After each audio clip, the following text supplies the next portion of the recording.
লামিয়ার অপরিস্ফুট আর্তনাদ কর্ণগোচর হতেই তড়িৎ বেগে পেছন ফিরল আব্রাহাম। তৎক্ষণাৎ লামিয়ার বেসামাল দেহ হুমড়ি খেয়ে পড়ল আব্রাহামের উপর। আচমকা আক্রমণে খানিক পিছিয়ে গেল সে। লামিয়ার দেহটাকে শক্ত হাতে আগলে নিল নিজ বক্ষবন্ধনীতে আবদ্ধ করে। লামিয়া হঠাৎ তার উপরে এভাবে পড়ল কেন? বিষয়টা কি হলো বুঝে উঠতে না পেরে লামিয়ার মুখপানে চাইল। মেয়েটা চোখ মুখ খিচে বন্ধ করে রেখেছে। কিয়ৎক্ষণ অপচয় হতেই পিটপিট করে আখি পল্লব মেলল লামিয়া। নিজেকে আব্রাহামের বাহুডরে দেখে খানিক বিব্রত বোধ করল, দূরে সরতে চাইল, কিন্তু তৎপর পায়ে চিনচিন ব্যথা অনুভূতি হতেই ফের আর্তনাদ করে উঠল। দ্বিতীয়বার লামিয়ার আর্তনাদে মস্তিষ্কে টনক নড়ল আব্রাহামের। মেয়েটার নির্ঘাত অসাবধানতায় হাঁটার ফলে পড়ে যেতে নিয়েছিল, ব্যথাও পেয়েছে নিশ্চয়।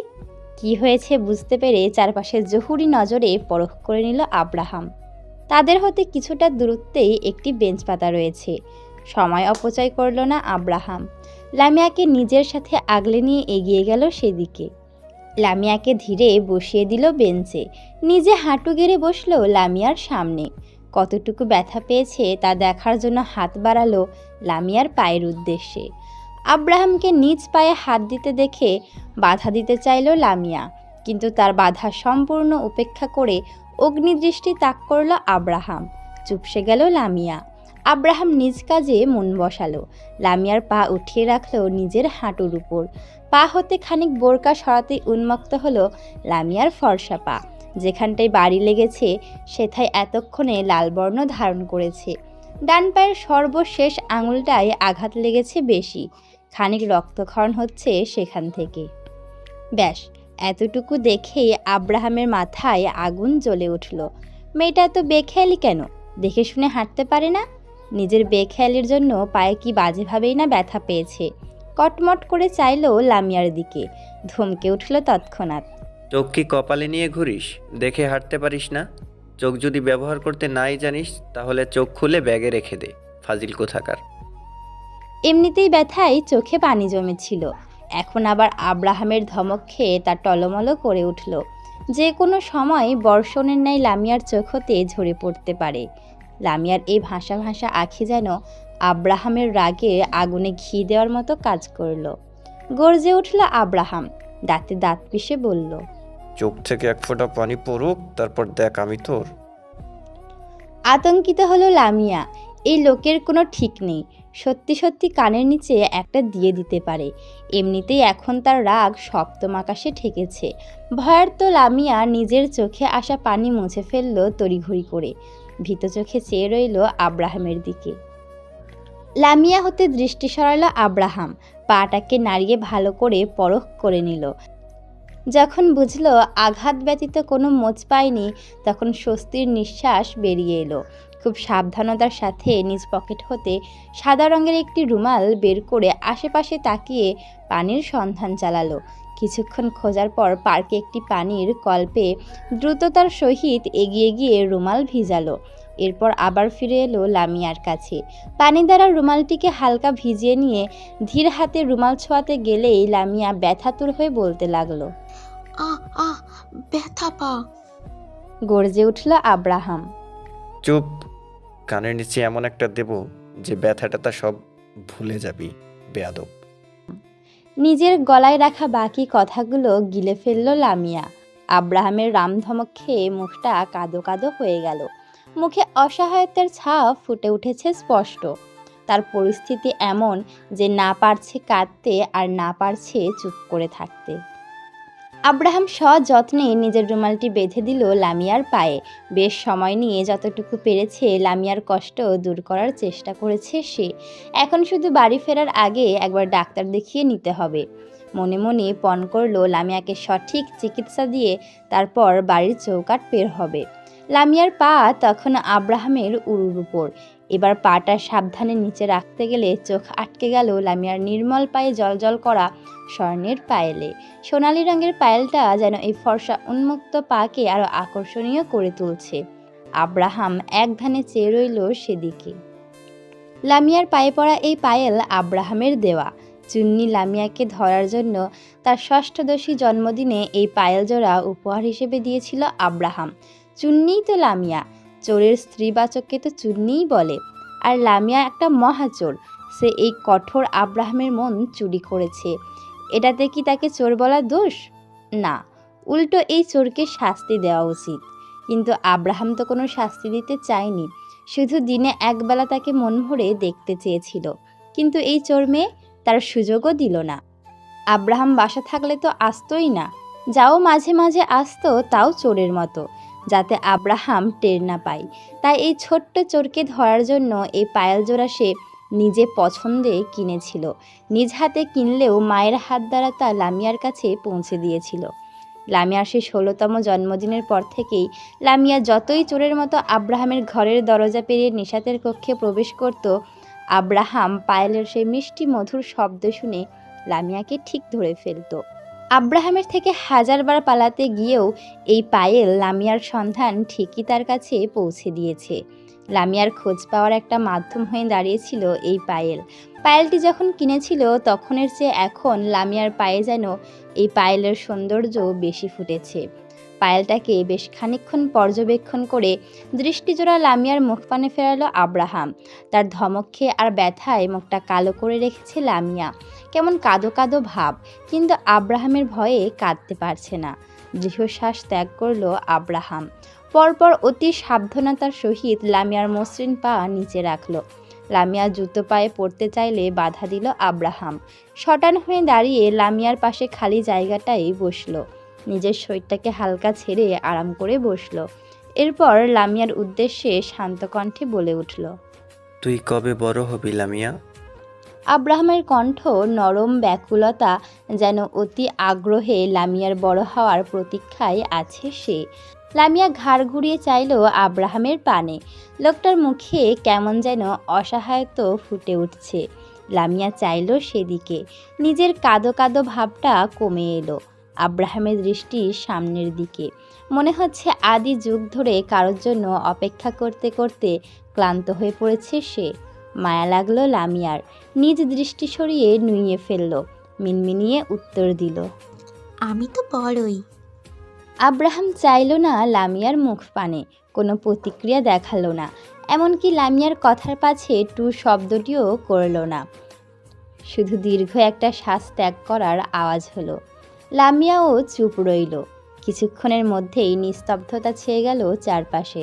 দুজনেই এক প্রাকৃতিক পরিবেশের নির্জনতার সাথে বিলীন হয়ে গেল। পিনপিন নীরবতা বিরাজ করল দুজনের মাঝে। কিয়ৎক্ষণ চুপ রইল দুজনই। পরপর আব্রাহাম ফিরল লামিয়ার অভিমুখে। মেয়েটা বাম দিকে ঘাড় ঘুরিয়ে মনোযোগ দিয়ে কি যেন দেখছে। ভুরুজোড়া খানিক কুঞ্চিত করল আব্রাহাম। লামিয়ার দৃষ্টি অনুসরণ করে সেও তাকালো সেদিকে। চোখে পড়ল রাস্তার পাশে এক ঝুড়ি চুড়ি নিয়ে বসে থাকা চুড়ি বিক্রেতার দিকে। রং বেরঙের চুড়ি সেথায়। সেখান থেকে এক প্রেমিক পুরুষ তার প্রিয়তমার জন্য চুড়ি কিনছে। সেই চুড়ি আবার সযত্নে তার প্রেয়সীর হাতে পরিয়ে দিচ্ছে। মেয়েটা আবার তার শখের পুরুষের কিনে দেওয়া চুড়ি মুগ্ধ চোখে দেখছে। চুড়ির রিনঝিনি শব্দে হেসে উঠছে। তৎপর নিজের প্রেমিক পুরুষকে তা দেখাচ্ছে। মেয়েটির এহেন কাণ্ডে ছেলেটিও অমায়িক হাসি উপহার দিল। আব্রাহাম দৃষ্টি ফেরালো। লামিয়ার মুখটাকে দেখে নিল মন ভরে। লামিয়া এখনও সেথায় তাকিয়ে আছে। তার ড্যাব ড্যাব চাহনিতে আব্রাহাম বুঝল লামিয়াও তার একান্ত পুরুষ হতে চুরি চাই। মুচকি হাসল আব্রাহাম। তৎক্ষণাৎ আবার নড়ে চড়ে বসে। মুখে ফুটে ওঠা স্বল্প হাসির রেখা গায়েব করে ফেলল। গম্ভীর কণ্ঠে বলল, এখনো ব্যথা করছে? লামিয়ার মনোযোগ ভ্রষ্ট হলো। চুরি ক্রেতা প্রেমিক প্রেমিকা হতে দৃষ্টি সরিয়ে পিটপিট করে চাইল আব্রাহামের দিকে। মুখে কোনো জবাব না দিয়ে উপর নিচে মাথা ঝাঁকালো। লামিয়ার উত্তর পেয়েই বসা থেকে দাঁড়িয়ে পড়ল আব্রাহাম। খানিক ঝুঁকে লামিয়ার না পরে থাকা জুতোসহ অন্য পায়ের জুতো খুলে হাতে নিল। জুতো জোড়া নিজের এক হাতে নিয়ে শটান হয়ে দাঁড়ালো। তৎপর কোনো প্রকার সতর্কবার্তা ছাড়া লামিয়ার বসে থাকা অবস্থায় তাকে নিজের কোলে তুলে নিল। পাজা কোলে করে নিজের সাথে আগলে নিল। ভরকালো লামিয়া হঠাৎ আক্রমণে অপ্রস্তুত হয়ে পড়ল। চোখ মুখ খিচে বন্ধ করে নিল তৎক্ষণাৎ। ভয়ার্ত হয়ে খামচে ধরল আব্রাহামের শার্টের কলার। পরপর নিজের অবস্থান বুঝতে পেরে তড়িৎ বেগে নিজের নেত্রযুগল খুলল। ইতস্তত বোধ করল। বিভ্রান্ত হয়ে তৎক্ষণাৎ আব্রাহামের উদ্দেশ্যে কিছু বলতে গিয়ে টের পেল গলা থেকে শব্দ বের হচ্ছে না। কিছু বলতে চাইলে তা গলায় আটকে গিয়েছে। কেমন সংমিশ্রিত অনুভূতি কাজ করছে। আব্রাহামের এতটা কাছে আসায় হৃৎপিণ্ড দ্রুত বেগে ছুটছে, গলাটা শুকিয়ে যাচ্ছে। বার কয়েক ঢোক গিলেও যেন কাজ হচ্ছে না। কি করবে বুঝে উঠতে পারছে না। তৎপর দিক বেদিক হারিয়ে চোখ মুখ কুঁচকে নিজ বদনখানা চেপে ধরল আব্রাহামের বুকে। লামিয়ার কাণ্ডে থমকালো আব্রাহাম। এই মেয়ে যে নিজের ভেতরের অনুভূতির বেড়াজালে দিশেহারা হয়ে তার বক্ষপিঞ্জরে মুখ গুজেছে তা বুঝল। ক্ষণকালের জন্য স্থির থেকে ফের হাঁটা ধরল। গাড়ির সামনে আসতেই হাত দিয়ে দরজা খুলে দিল। লামিয়াকে বসালো ভিতরে। পরপর নিজের মতো করে সিটবেল্ট পরিয়ে দিয়ে সরে আসলো। আব্রাহাম দূরে যেতেই বার কয়েক ঘন ঘন শ্বাস টানল লামিয়া। আর একটু হলেই দম বন্ধ হয়ে মরে যেত। বুকে হাত দিয়ে বড় বড় করে প্রশ্বাস গ্রহণ করে আব্রাহামকে খুঁজল। আব্রাহাম গাড়ির পেছনের দরজা খুলে হাতে থাকা জুতো জোড়া রেখে দিল সেথায়। পরপর সেও লামিয়ার পাশে বসল। সিট বেল্ট পরায় আগে পানির বোতল এগিয়ে দিল লামিয়ার দিকে। লামিয়াও পানি পেয়ে তড়িৎ গতিতে তা নিয়ে ঢকঢক করে পুরো বোতল খালি করে ফেলল। পৃথিবীর সবথেকে সুন্দর ও অদ্ভুত অনুভূতির নাম হলো ভালোবাসা। যে একবার এই ভালোবাসার বেড়াজালে পড়েছে সেই ব্যক্তি হাজার চেষ্টা করেও সেথা হতে বেরিয়ে আসতে পারেনি। ভালোবাসা মানুষকে নতুন রূপ দান করে। মানুষ যখন নিজ প্রিয় মানুষের সান্নিধ্য পায় তখন সব কিছু ভুলে সেই প্রিয়র ভালোবাসায় মগ্ন থাকে। নিজ সত্তার মাঝে অন্য আর এক নিজেকে আবিষ্কার করে। মানুষ রূপ হতে পরিবর্তিত হয়ে তৈরি হয় প্রেমিক। ভালোবাসার রং ছড়িয়ে পড়ে শরীরের প্রতিটি শিরায় শিরায়। মানুষ না চাইতেও ভিন্ন রূপ ধারণ করে। আর তখন তার ধ্যান জ্ঞানে বিরাজ করে শুধু ভালোবাসার মানুষটি, যা সব থেকে ভিন্ন এক অনুভূতি। সেই প্রেমিক ব্যক্তিদের মধ্যে থেকে সব থেকে বেশি সৌভাগ্যবান হয় সে, যে তার প্রিয়ার কাছ থেকে ভালোবাসা পায়। আর সব থেকে দুর্ভাগা হয় সে ব্যক্তি যে ভালোবাসা পেয়েও পূর্ণতা পায় না। ভালোবাসা যেমন দৃঢ়, ঠিক তেমনই তার ভবিষ্যতও অনিশ্চিত। তবুও দুজন মানবী এই অনিশ্চিত ভবিষ্যৎ নিয়ে নিজের ভালোবাসার হাতে খড়ি দেয়। স্বপ্ন দেখে দুজন দুজনের মধ্যে বিলুপ্ত হওয়ার।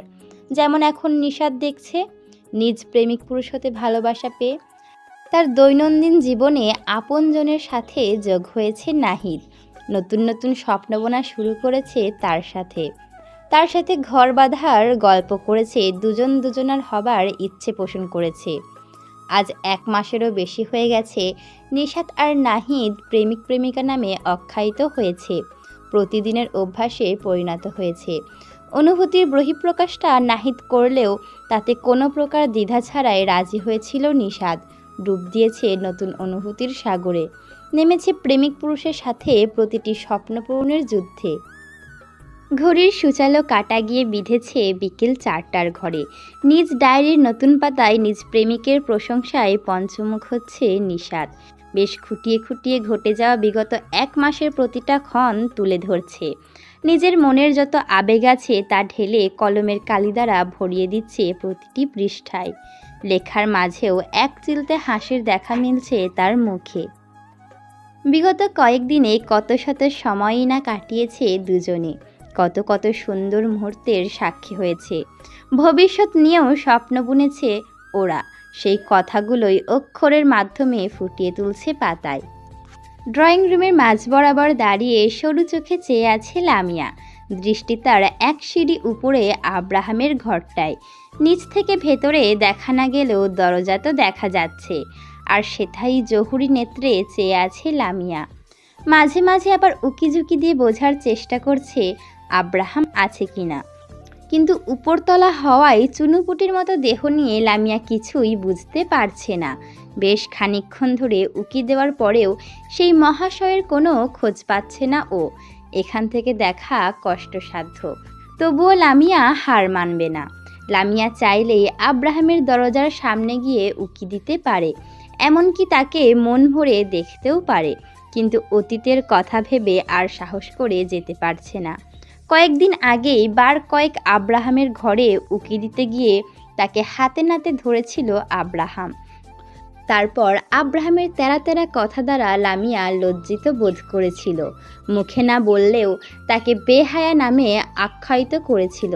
বলেছিল লামিয়া নাকি তার সৌন্দর্যের নজর দেওয়ার জন্য এমন উঁকিঝুঁকি করে, তার উপর নাকি লামিয়ার নজর লেগে যেতে পারে। মানে ইঙ্গিতে বুঝিয়েছিল যে সে বেহায়াদের মতো আব্রাহামের দিকে চেয়ে থাকে।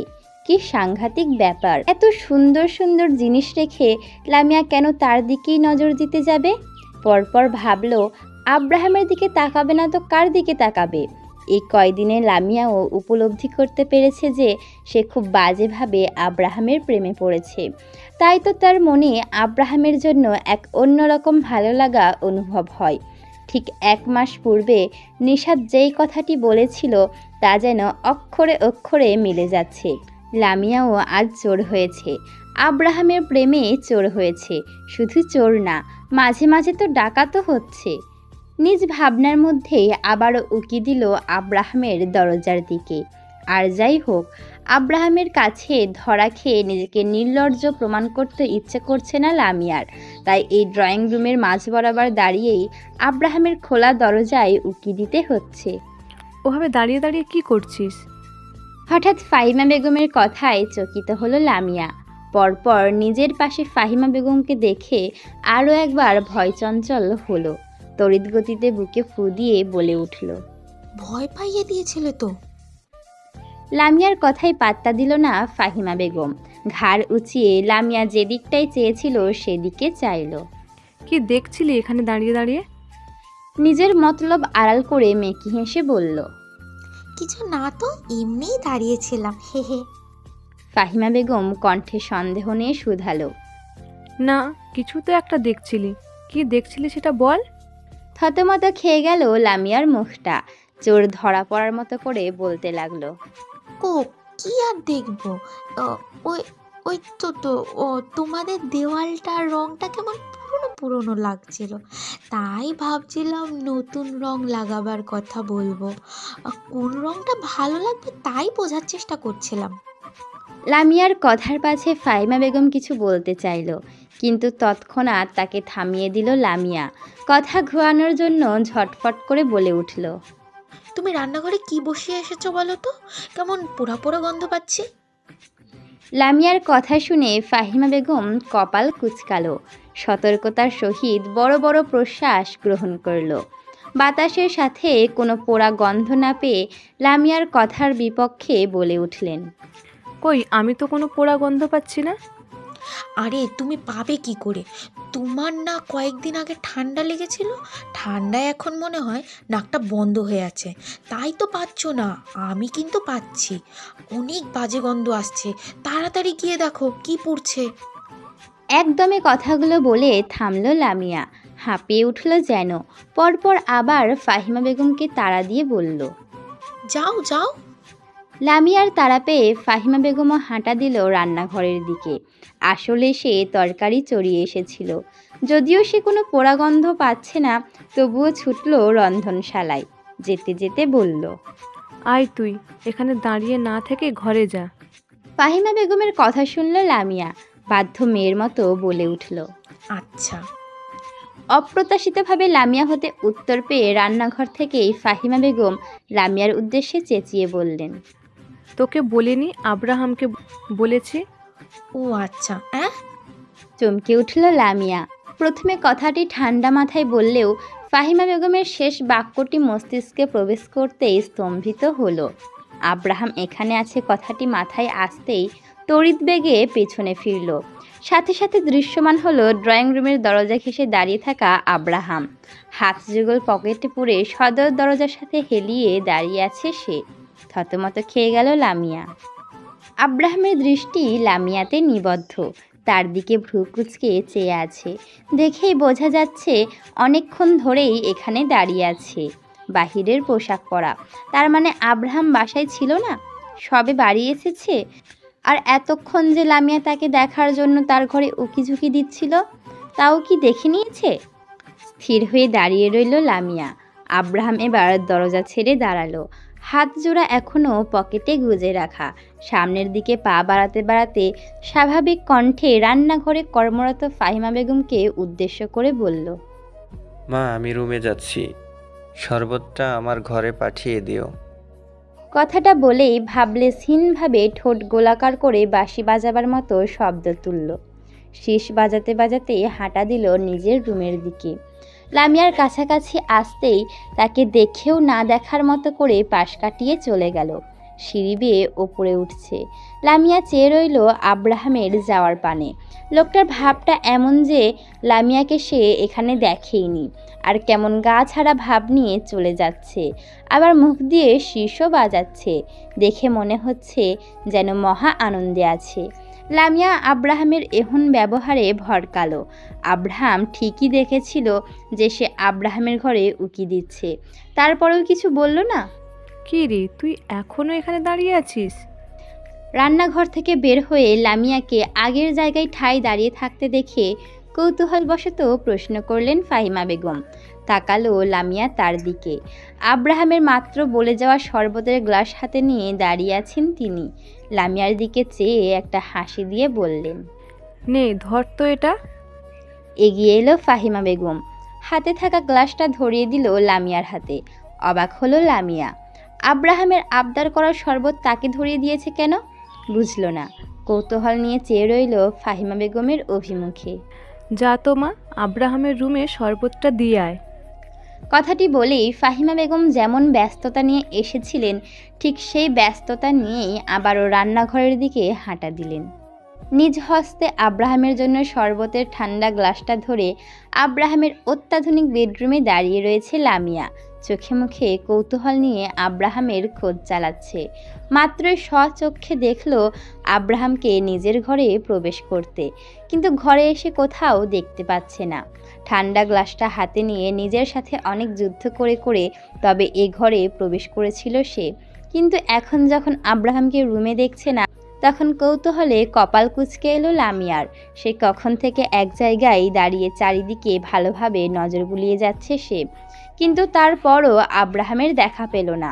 এবার সন্দেহবশত কান খাড়া করলো বাথরুম থেকে কোনো প্রকার শব্দ আসছে কিনা তা শুনতে। স্পষ্টভাবে শুনতে পাচ্ছে সেথা থেকে পানি পড়ার শব্দ ভেসে আসছে। বুঝলো আব্রাহাম হয়তো বাথরুমে রয়েছে। একবার ভাবলো গ্লাসটা রেখে চলে যাবে। পরপর আব্রাহামকে এক নজর দেখার তাগিদে নড়ল না সেখান হতে। বাথরুমের নল হতে পানি পড়ার শব্দও বন্ধ হয়েছে। সাথে সাথে খট শব্দ তুলে ওয়াশরুমের দুয়ার খুলল। দরজা খোলার শব্দ হতেই লামিয়া চাইল সেদিকে। চোখে পড়ল সদ্য ফ্রেশ হয়ে আসা স্নিগ্ধ পুরুষের উপর। গ্রে রঙা টি শার্ট আর এর সাথে কালো রঙের ট্রাউজার পরিহিত আব্রাহাম। সদ্য ঝাপটা দেওয়া পানির কণাগুলো মুখে ছড়িয়ে ছিটিয়ে আছে। চুলটাও খানিক ভেজা ভেজা লাগছে, আর সেই ভেজা চুলকে শুকাতে হাতে থাকা শুষ্ক তোয়ালে দিয়ে চুল মুছতে মুছতে বের হচ্ছে সে। তার মধ্যে অমনোযোগী দৃষ্টি গিয়ে পড়ল হাতে গ্লাস নিয়ে দাঁড়িয়ে থাকা লামিয়ার উপর। থামলো আব্রাহাম, কিন্তু চমকালো না। হয়তো এই সময় লামিয়াকে এখানে আশা করেছিল। আব্রাহাম তাকালো লামিয়ার দিকে। মেয়েটা কেমন এক দৃষ্টিতে চেয়ে আছে। কিয়ৎক্ষণ দাঁড়িয়ে থেকে ভ্রু কুঁচকে লামিয়ার হাবভাব বুঝল সে। লামিয়ার কোনো হেলদোল দেখা গেল না। সেদিকে আর মন না দিয়ে আব্রাহাম আবারও নিজের কাজে ব্যস্ত হয়ে পড়ল। নিজের হাতে থাকা তোয়ালে দিয়ে চুল মুছতে মুছতে ড্রেসিং টেবিলের সামনে গিয়ে দাঁড়ালো। দর্পণে নিজের প্রতিবিম্ব দেখতে দেখতেই লামিয়াকে উদ্দেশ্য করে বলে উঠল, তোর জন্য দেখছি আজকাল কপালে কালো টিপ লাগিয়ে ঘুরতে হবে। লামিয়ার ভাবান্তর হলো না, বুঝল না আব্রাহামের কথার অর্থ। ড্যাব ড্যাব করে চেয়ে রইল তার মুখ পানে। সরে এলো আব্রাহাম আয়নার সামনে হতে, এগিয়ে লামিয়ার সামনে দাঁড়ালো। নিজের সাথে অর্ধভেজা টাওয়ালটা ধরিয়ে দিল লামিয়াকে। তার হাত হতে শরবতের গ্লাসটা নিতে নিতে খানিকটা বিরক্তিকর রেস্ট টেনে বলে উঠল, চোখ সরা, তোর নজর লেগে যাচ্ছে আমার উপর। দেখছিস না দিন দিন কেমন শুকিয়ে যাচ্ছি। কথাটি বলেই পাশ কাটল লামিয়ার। নিজ বেডে আয়েশ করে বসে চুমুক বসালো ঠান্ডা শরবতে। আব্রাহামের কথায় ভ্যাবাচাকা খেল লামিয়া। লামিয়া নাকি তার দিকে নজর দিচ্ছে। আর চোখে চাইল আব্রাহামের পানে। তাকে ভালো করে পর্যবেক্ষণ করে বিড়বিড় করে বলল, ইহ, উনি নাকি শুকিয়ে যাচ্ছে, দিন দিন খেয়ে খেয়ে হাতি হচ্ছে না, উনি আবার বলছেন উনি শুকিয়ে যাচ্ছেন। হুঁ। তোর কি খাবারের অভাব পড়েছে যে এখন আমার খাবারের দিকে নজর দিচ্ছিস?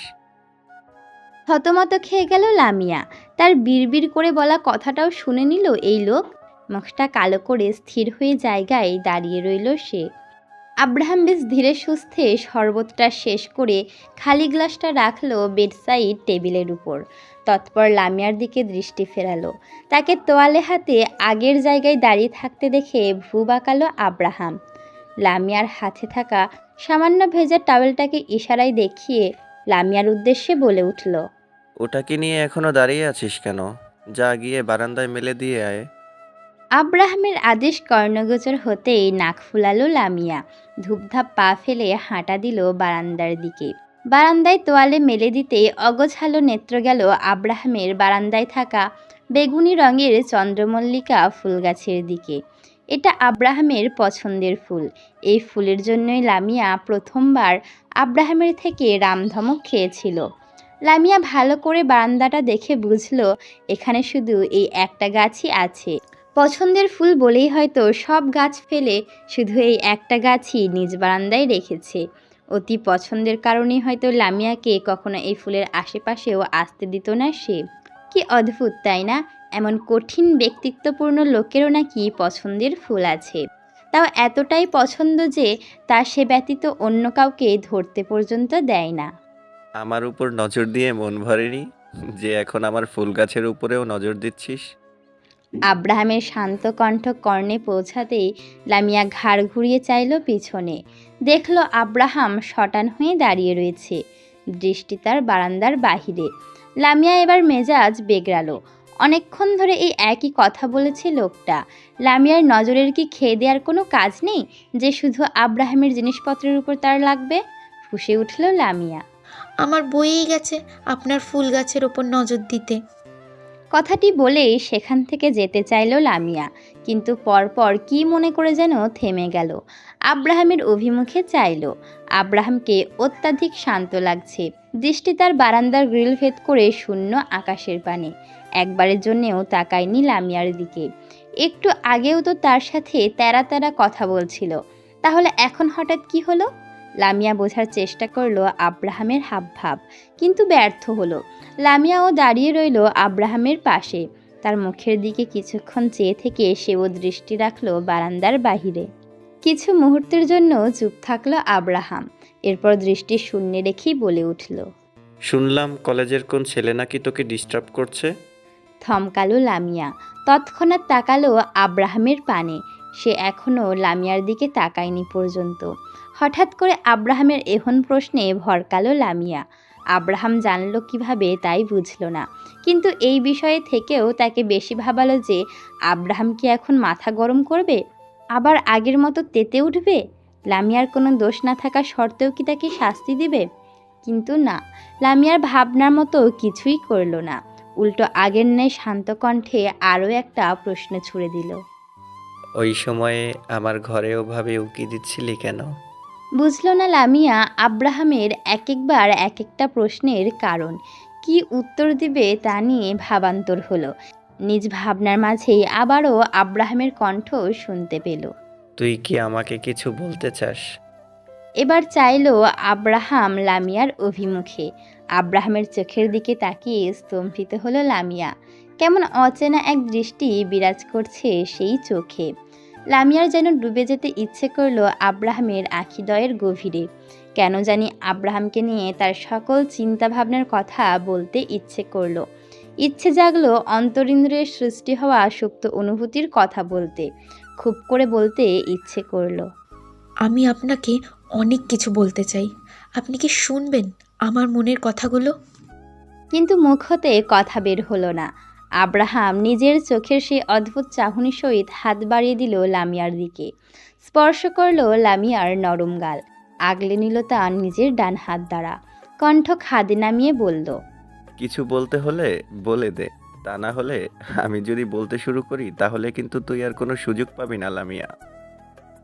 না তোকে কোনো সুযোগ দিব আর না অনুমতি নিব। আব্রাহামের কণ্ঠে বিনয়ী সুর। থামল আব্রাহাম, চক্ষুদ্বয় বন্ধ করে বড় করে শ্বাস টানল। পরপর নিজের শান্ত চোখ মেলে কিছুটা কঠিন হয়ে বলে উঠল, আমার ধৈর্যের পরীক্ষা নিস না লামিয়া।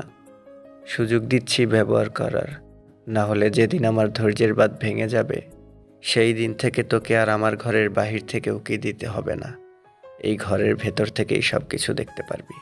নিজ বাক্য শেষ হতেই নিজের হাত সরিয়ে নিল আব্রাহাম। 2 কদম পিছিয়ে গিয়ে লামিয়ার মুখটা ভালো করে দেখে নিল। তৎপর আর 1 সেকেন্ডও অপচয় না করে সেথা হতে প্রস্থান করল। লামিয়া অত্যাধিক বিস্মিত। কি হলো বিষয়টা? আব্রাহাম কিসের কথা বলল মাত্র? কিসের ধৈর্য ধরে রেখেছে সে? আব্রাহামের চোখ যেন বলে দিচ্ছে সময় খুবই সীমিত। কিসের ইঙ্গিত দিল তাকে? অন্যমনস্ক হয়ে নিশাতের পালঙ্কের উপর বসে রয়েছে লামিয়া। সেই ঘটনার পর লামিয়া বিস্মিত হয়ে সেথায় দাঁড়িয়েছিল অনেকক্ষণ, যেন নিজের মধ্যে নেই সে।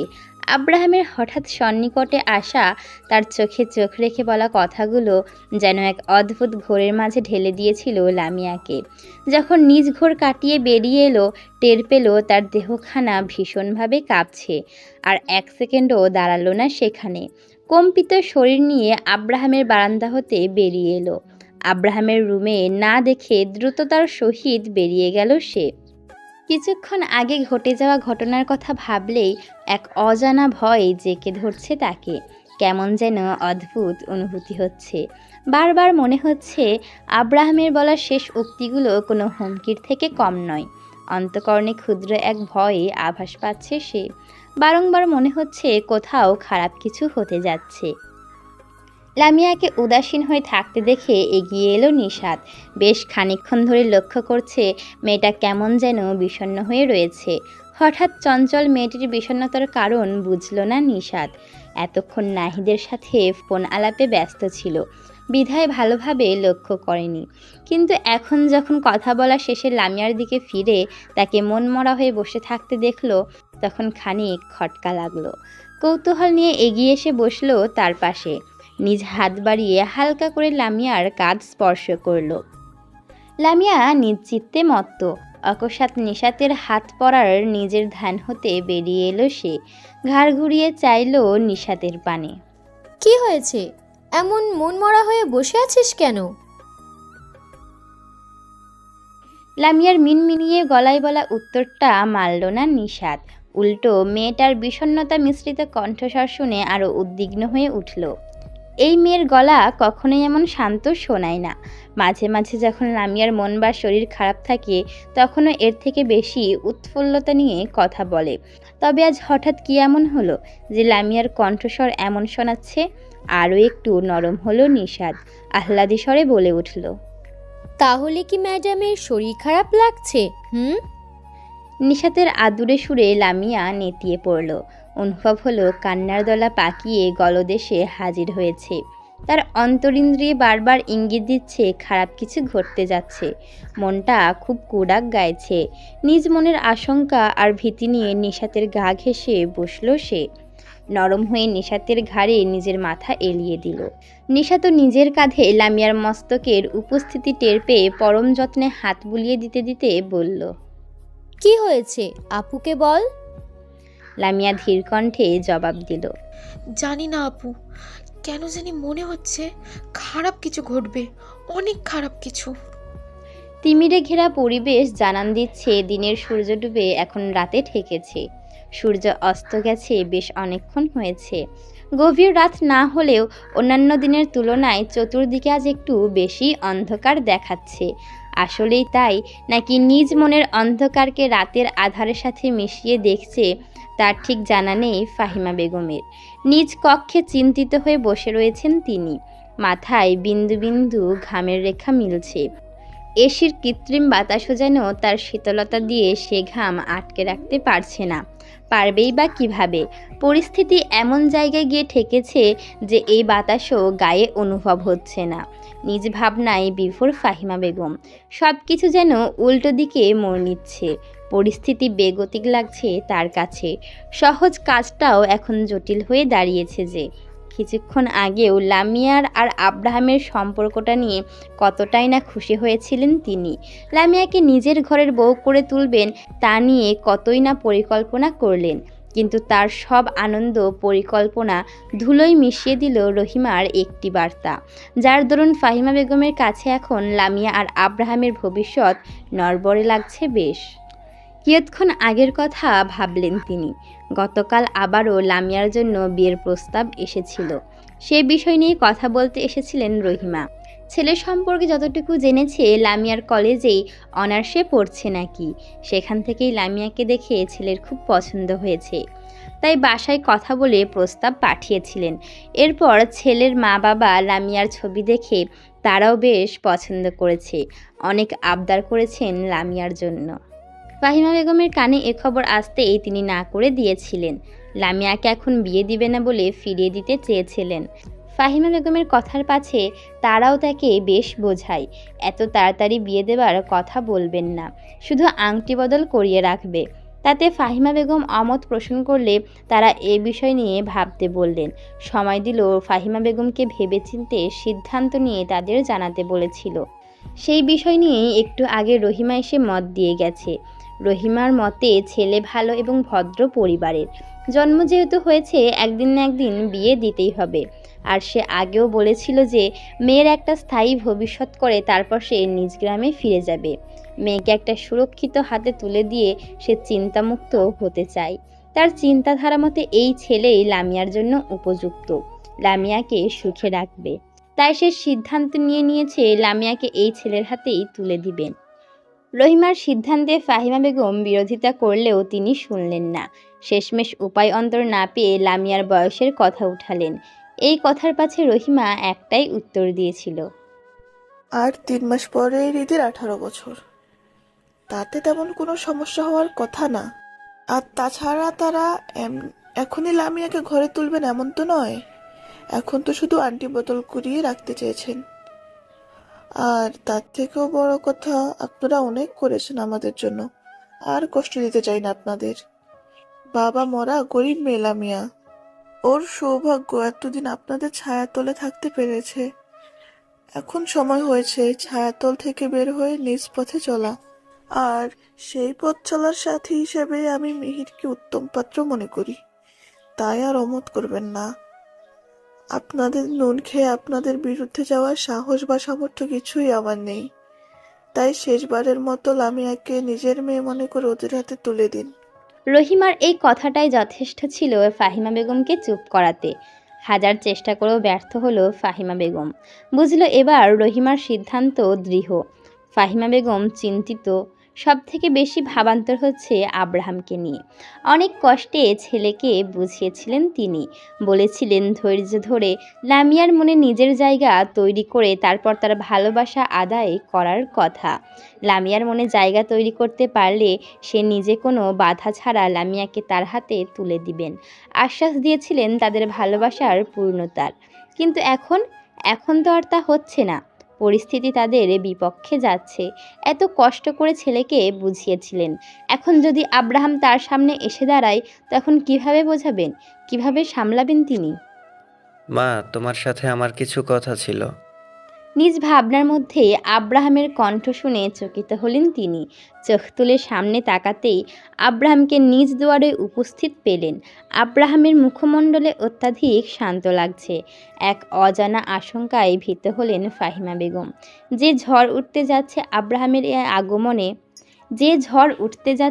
আব্রাহামের এই আগমন যেন তারই পূর্বাভাস।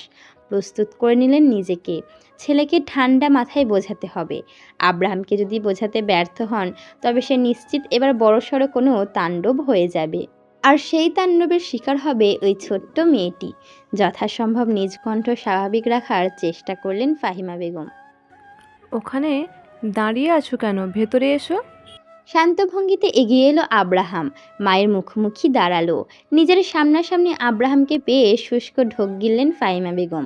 প্রস্তুতি নিয়ে বলে উঠলেন, বসো। নিজের পাশে ছেলের জন্য জায়গা করে দিলেন ভদ্রমহিলা। আব্রাহাম বসল না, ঠায় দাঁড়িয়ে থেকে নিজের কণ্ঠ কঠোর করে তুলল। পরপর বলল, বসার সময় নেই, তোমাকে জরুরি কিছু বলার আছে। স্তম্ভিত পরিবেশ। ফাহিমা বেগমের মনের আশঙ্কা আব্রাহামের কণ্ঠে যেন আরও গাঢ় হচ্ছে। কোনো মতে নিজের ভেতরের অস্থিরতা বুঝতে না দিয়ে শান্ত ভঙ্গিতে বললেন। বলো। আব্রাহাম নিজের কাঠিন্য বজায় রাখল, রাশভারী স্বরে বলে উঠল। আমি লামিয়াকে বিয়ে করতে চাই। হ্যালো বন্ধুরা, পরবর্তী পার্ট খুব তাড়াতাড়ি আসবে, তো সবাই অপেক্ষায় থাকো। আর চ্যানেলটিকে যারা এখনো সাবস্ক্রাইব করোনি তারা পরবর্তী পার্ট দেখার জন্য চ্যানেলটিকে সাবস্ক্রাইব করে রেখো। ধন্যবাদ সবাইকে, আমাদের সাথেই থাকবেন।